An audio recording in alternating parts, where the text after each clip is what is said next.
Hey everybody, thank you so much for checking out this video. It's your girl LB and Blue. Welcome to my channel. Watch with me, LB, where Blue and I give you fun, fresh, and funny rants, reviews, and recaps on my favorite movies and TV shows. Bluesy needs a haircut. Can you see her eyeballs? I cannot. That's all right, Nana. I'm gonna get you straight, girl. We are back with episode 3 of The Twisted Tale of Amanda Knox. Before I get started, I do want to acknowledge the victim in this case. In this story, and in a lot of true crime, I feel like the victim often gets overlooked. So before I get started with the recap of episode 3, I do want to call Meredith Kircher's name. I want to hold space for her in all of this because she lost her life. I don't know who did it. I think it's important that we not lose sight of that. I found episode 3 to be frustrating, and I don't know why this thing is frustrating me the way that it is, but it's very frustrating. Oh my God. So we start up episode 3 learning about the lead attorney or lead prosecutor on the case, Maggianini.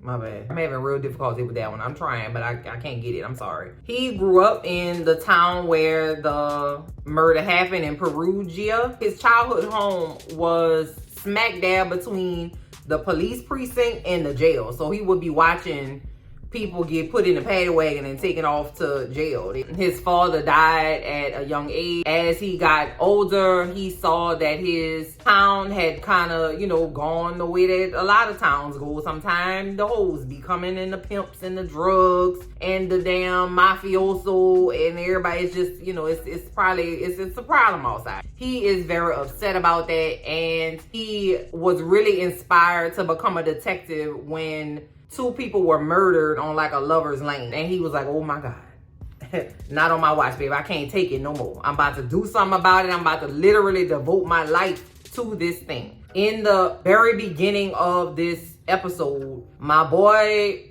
Maggianini is coming off like a zealot. Real zealoty around here. Like, it's just like, he talks about how God shows him how to solve the cases and God speaks directly to him. And I'm like, are you sure? I don't know. I mean, I'm not saying God can't speak to you, but you also might want to get a quick little CAT scan. He said that he made a vow to God to not let evil go unpunished in his town, and that God sent him the case of Meredith Kircher.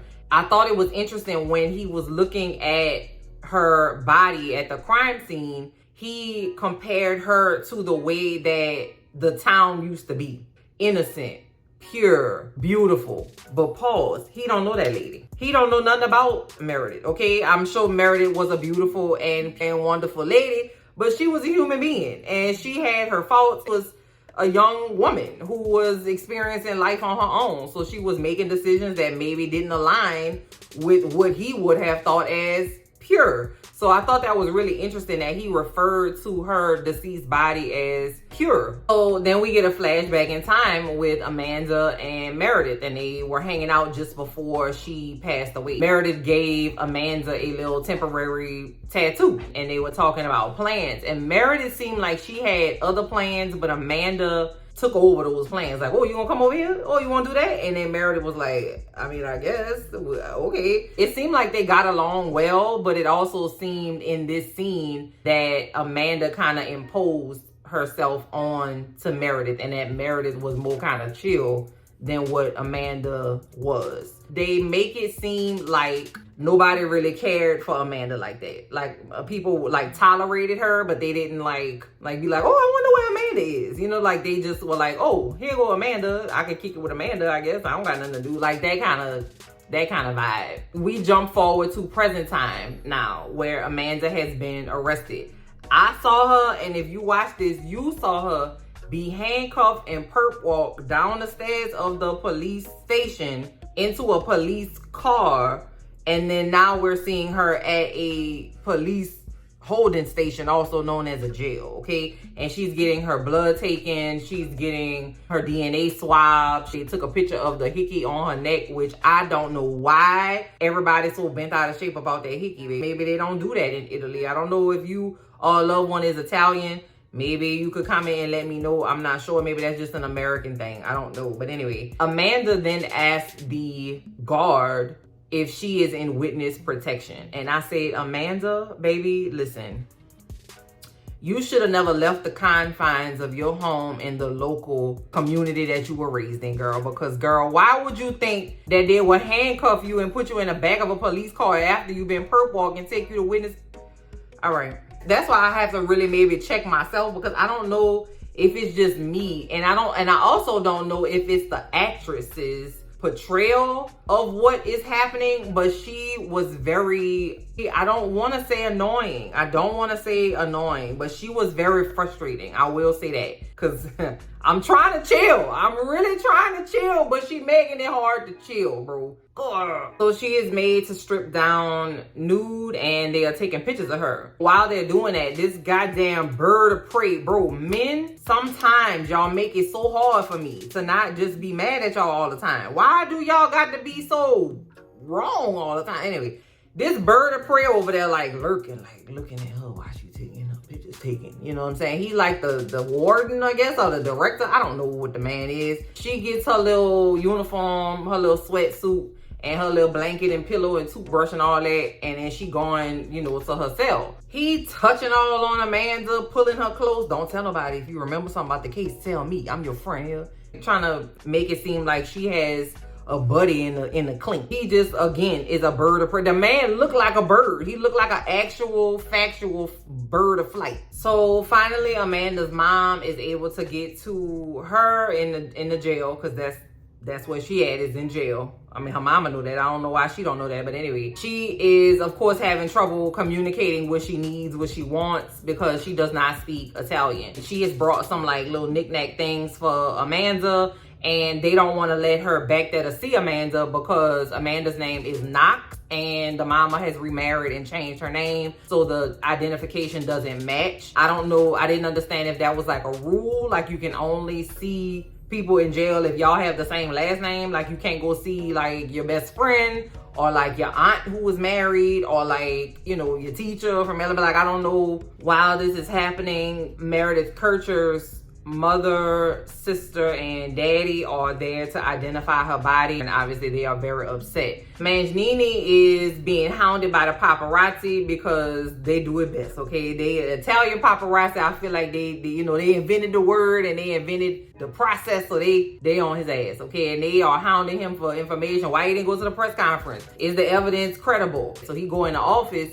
and the little motley crew that was investigating Amanda, the little police officers and detectives, they in his office waiting for him. And when he get there, they like, bravo, bravo, Monchitignoni. Like, they like, you know what I'm saying? I sound like Sophia Petrillo just now. What? Yeah, you got him, boss. You did it. And he like, you shut your ass up. First of all, you made everybody think that the case was solved. We don't have no evidence. We don't have no evidence. We don't have no DNA evidence, no murder weapon. We don't have nothing. So you shut it up and sit it on down. He's mad. I don't know, it was like a daddy and his children, because they were like, what do you need? We're going to make sure you have everything you need. It just was like he was sunning them a little bit. So it was at this point where I realized that he was bullshitting me. That's what I think anyway, Manginini, because he was talking about how God put it on his heart and the Lord had gave him a sign and whatever. But he was really concerned about the fact that people know him for solving the Lover's Lane murder. I feel like he worried about his reputation. He don't want to be the person to let this high profile case fall when the whole time they don't have no evidence. The lady who charged her with murder was like, yeah, look, we got video footage of a lady walking down the street with long hair. That looked like Amanda. That, I ain't gonna lie to you, that looked like Amanda. I don't even know where the video footage was from. Was it even near the crime scene? I'm not sure. They just was like, listen, a lady was on the street with long hair and she was bopping around. Italians don't bop. Ergo, this is Amanda. I wouldn't go in there with that. I wouldn't even say that. Then they say, well, Raffaelle's Nike footprints are kind of similar to the footprints that were at the thing. Kinda ain't gonna get it either, because you either is or you ain't. You kind of gotta be for sure in a murder case. You know what I'm saying? You can't waffle. And then somebody else was like, yeah, and Raffaele, he a sicko. He got so many kitchen knives and pocket knives something got to be wrong with him. So we haven't found a murder weapon yet, but you know he crazy. Because what kind of person got 2 kitchen knives? Like, I was like, sir, you Italian. Y'all know how y'all get down in the kitchen. Why would you even say that? Like, why would you even, don't let's be real. I probably would have told him he was stupid for saying that out loud. He should have kept that in his little inner monologue. Don't let that out and say that. Because now I think he's stupid. So then he goes to the coroner. He asked the coroner, what's T? The coroner said, well, you know, somebody definitely slit her throat, but we can't prove rape because you didn't want to let me go in. And by the time I got there, I couldn't, you know, determine cause of death accurately because you let the crime scene people go in. So I don't know what to tell you, Chief. Ain't nothing definite around here. So now man Janini all mad. He got his eyebrows all, you know what I'm saying? He pissed at everybody. He trying to make a square peg fit in a round hole. Now the lead prosecutor, man, get to writing the script for the next blockbuster summer film. Talking about, yeah, so Knox, let me tell you. Okay, this what happened. Amanda, right? She brought Lumumba to the house where they saw Meredith. And it was like, ooh, Meredith fine. She's so pretty. Everybody got real horny, right? Because you know Amanda's a whore. So she brought this other man over there. And then she had Raffaele. You know, he a creep because he got a pocket knife. Who out here had pocket knives? I mean, come on, bro. You know, all 4 of them was mixing and mingling. So if we could just prove that, we could write our own ticket. And so I'm like, sir, I don't feel like that's the investigative. I don't know if they taught y'all that, like in the investigation, like detective school. I don't feel like they taught you to just like make up a story and then find some shit that fit. And that's a bar, okay? But basically you got peanut butter, no jelly, ham, no burger. Like you got some things, but ain't nothing putting nothing together. Like the math ain't mathing. At this current juncture, 1 + 1 = -12. Now back over there by Amanda. Now she has asked for her mother. Now she's asking for assistance when she's in a jailhouse. So she banging on the door asking anybody who will listen to her to call her mama. She need to talk to her mama. I need my mama. I want my mama. All right. Ooh, I'ma just chill. All you gotta do is chill. You just gotta just swallow it down. Don't get indigestion. You'll be fine, L. Cool. Ready? Okay. Ready? Okay. She meets a priest in there and and she's like, hey, I just really want to talk to my mama. And then he tells her, you know, I'm a priest. I'm here if you want to talk. And then Amanda was like, oh, no thanks. I'm atheist. I'm cool. Do you want a buddy or not? Shit. Amanda, please, man. The next scene we get with Amanda, she has been taken by the bird of prey into his office. But he like, yeah, girl, I bought you a little cream puff donut, just special, just for you. But whole time, he like, yeah, girl, what you be doing in the bedroom? Yeah, girl, what you like? I know y'all American girls, y'all just be laying it low and spreading it wide. Like, he was just talking crazy to the lady. And she was eating that fucking cream puff and she was smiling and shit. And I was like, Amanda, first of all, at minimum, I would have thought the shit was poison. At minimum, bitch. I'm not, no thanks. And then he came, sat right by her. Like every predator does in every movie, TV show, anything you ever seen. They sit on a desk and put that crotchal region right on in your, you know what I'm saying? Like right in your direction. She was just like,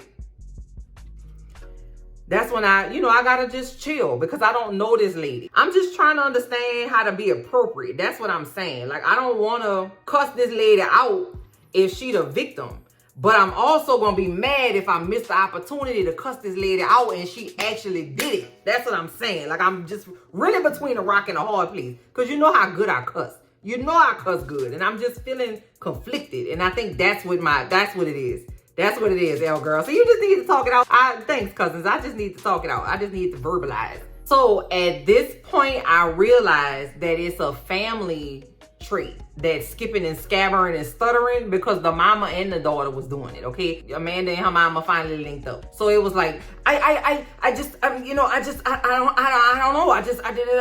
spazzed out, and I was really confused. And the mama was like, so you actually weren't with Raffaele? You didn't go over there and see?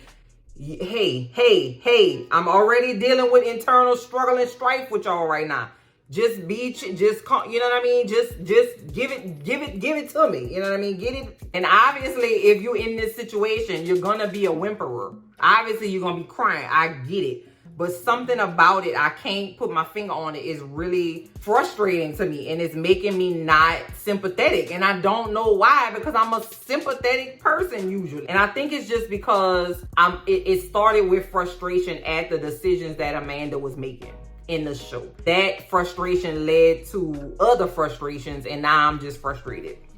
It takes just talking it out, y'all. I really appreciate y'all. I love y'all real bad. Thank you for letting me talk that out and hold this space for me. Thank you. Her mom says they're gonna have a hearing as it relates to whether or not your arrest was legitimate, and if it's legitimate, then they're gonna see whether or not you are gonna be a flight risk. Of course, they are being watched and listened to, and they got a lady typing a transcript of everything they saying. And of course, the bird of prey is on the phone with Detective Amy Winehouse, I think. Detective Amy Winehouse is like, bro, I told you to give her that goddamn cream puff donut and get some good information out of this lady. All you did was give her a good cream puff donut, and now we down to donuts. We don't have no information now. Step it up. Amanda, during this whole conversation, is very sympathetic to Raffaele. She talked about how she understands that the police are doing their job and that she was just trying to help. And I don't feel like the police's job is to hold you for questioning for about 48 hours and over 2 days. You know what I'm saying? Like, I feel like it was a little excessive. I don't feel like that's their job. And I also don't feel like you should be sympathetic to Raffaele, because he threw your ass under the bus. As much as I am dead on the inside, I am a mother and I am a empathetic, sympathetic person, usually. You know what I mean? So I definitely can sympathize with the mom and being in that situation, like seeing your child in distress and trauma and crisis, and you literally can't do nothing for them. It's time for Amanda's hearings. We see that happening at the same time as we get a voiceover from lead prosecutor Cuckoo Bird. Listen, that man is not well. It just is what it is. God bless you, Nana. God bless the truth. That's right. See, Bluesy, no, okay. We hear him talking about how he's got to get justice for murdered people, and that God speaks to him through the evidence that's left behind in all of these cases, right? But he has to proceed with physical evidence in the case, right? But also, he uses his intuition to come up with the story about the evidence that God had left behind, that we're not getting the evidence from it just yet, okay? If he sees this wall plug laid out on the floor at a murder scene, he like, okay, all right, so what could have happened is he could have worked at Radio Shack, right? And in Radio Shack, if you think about what was happening at the downfall of Radio Shack, that was the uptick in Circuit City. So what we need to do is arrest everybody that worked at Circuit City. And if anybody has a plug that goes into a wall, immediately jail them for murder. The man is a cuckoo bird, okay? Just from what they show. I don't know that man in real life. That's right, Bluesy. I'm okay, Nana. Thank you for checking on me. Because she know that don't make no sense. She was watching the show with me. She know that's crazy. It's time for Amanda's hearing, and she's there. Mangianini is Amanda's attorney. She has 2 attorneys, right? They walk up. They don't introduce themselves. They don't say, hey, girl, we talked to your mama. Everything gonna be fine. They do tell her that no matter what they say about her, that she is to zip it up. I was extremely worried that girl was gonna be like, but I didn't, but you don't understand. Everybody needs to just calm down. She didn't do it. Praise God. Baby, when I tell you Amanda, 2 attorneys let her sit there and get railroaded, okay? They didn't say boo, cat, dog about what Mangianini was saying, right? Because he got up there with his cuckoo bird ass theory about how Amanda was just so horny all the time, and then she wanted these 2 men to come in there with Meredith and get down on the get down. And when she wouldn't do that, that just really made her upset because she was just so drunk and high. And you know how these whores do. You found a vibrator, sir. Fucking relax. Calm down. That's what make you think the lady is a whore, because you found a vibrator? And the one time the attorney did make a little something, he was like, hey, calm down, bro. And then the judge was like, are you making a formal objection? He was like, nah, I'm cool. What? So Amanda is finally meeting with her attorneys one-on-one. Thank God. How do you say attorney in Italian? Let me see. Avvocato. Avocado. She finally meeting with her avocados. That's what they say?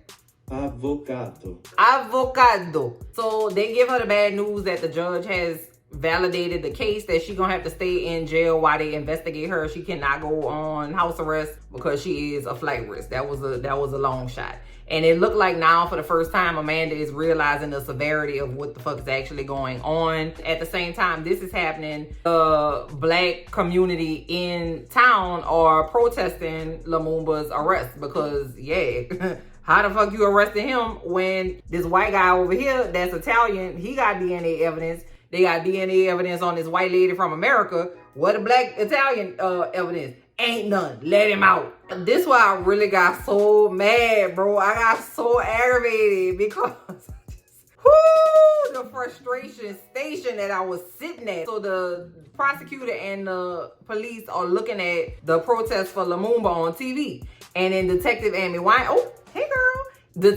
Winehouse come in there and say, okay, I got some bad news. I'm so sorry to tell you, but we do have 4 people who were able to alibi Lumumba, saying that he was at his bar doing bar things. 3 Africans and 1 Swiss, I'm okay, Nana, and 1 Swiss attorney. One of the police gonna say, well, yeah, friends gonna lie for friends. Pause. Bitch, you know how big Africa is? Just because they African don't mean they know each other and that they're friends. God damn. How you know they all know each other? Friends lie for friends. Girl, you better shut it up. And then to make matters worse, the lead prosecutor, Majnini, gonna say, hold on. So you saying that the white man said that he was in a bar between 8 and 10, right? At the same time as we said the murders were. But what if the murder wasn't at that time? What if the murder was actually at 11 o'clock when he don't have no alibi?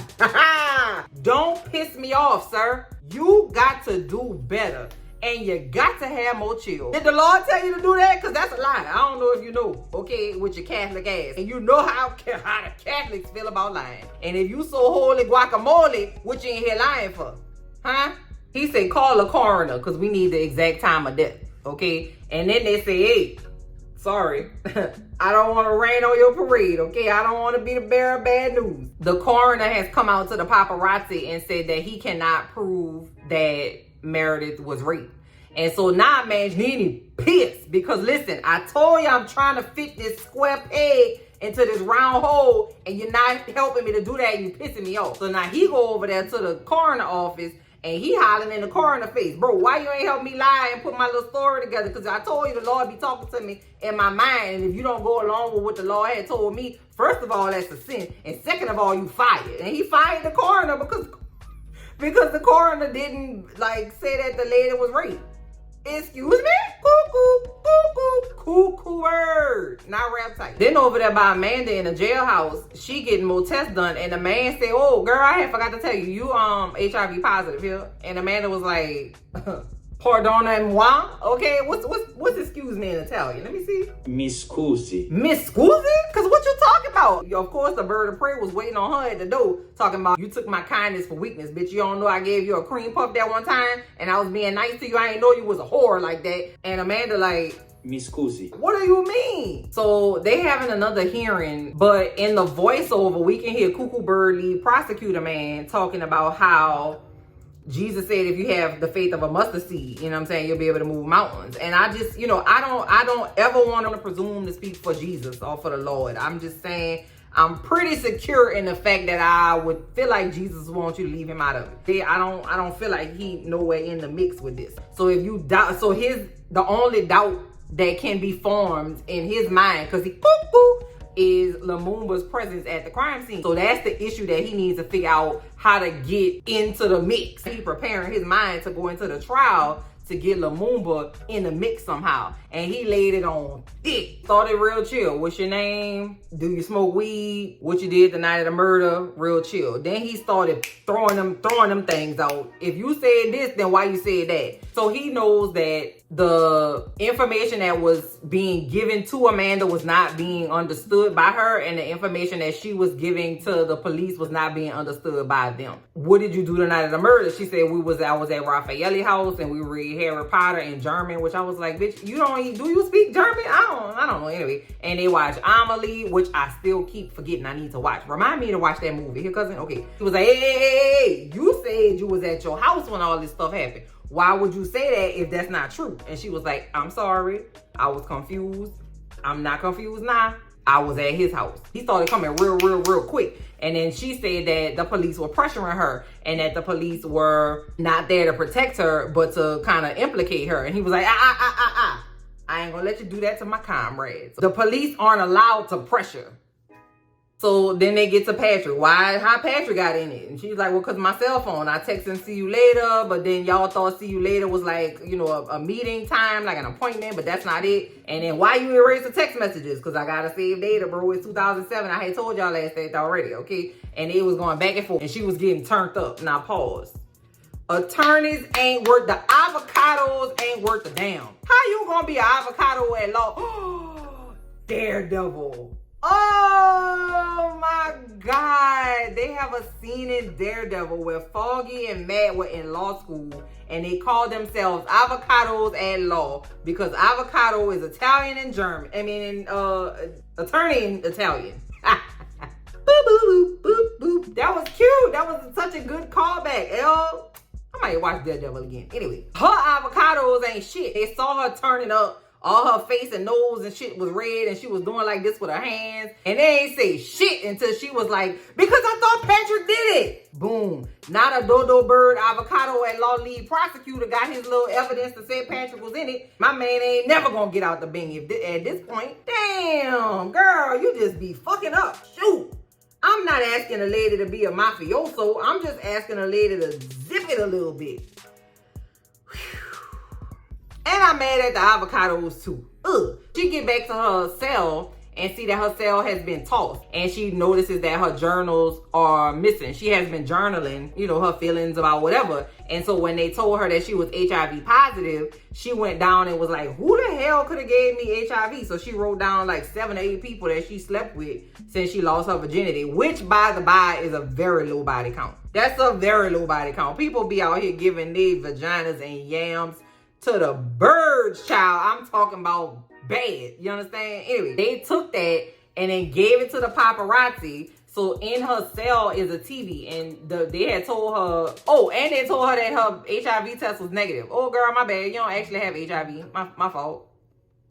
Jail. Go to jail, bro. Whoever, the lab tech, the technician, the person that signed off, the person who gave me the news, whoever was involved, jail right now. You get your own avocados. Matter of fact, you don't even need no avocados. You don't deserve no avocados. Because what the hell? Anyway, she got a TV in her cell and she has been told not to touch it. She was like, man, fuck all that. She plugged the TV in and see that people in America been giving them like Facebook videos of her talking about, you know, just being like flirty and like drunk and like, you know, childish or whatever, talking about something. They have like gotten her journal list and like, you know, published everything to the tabloids. Y'all, that's cutthroat. We hear the British people talking about how she's a trollop, okay? We're calling her Foxy Noxy child, and they done gave her a nickname. You know once you get a nickname, that's it and that's all, bitch. Because that lady with them 8 children, that lady is not her name. That lady is the Octomom.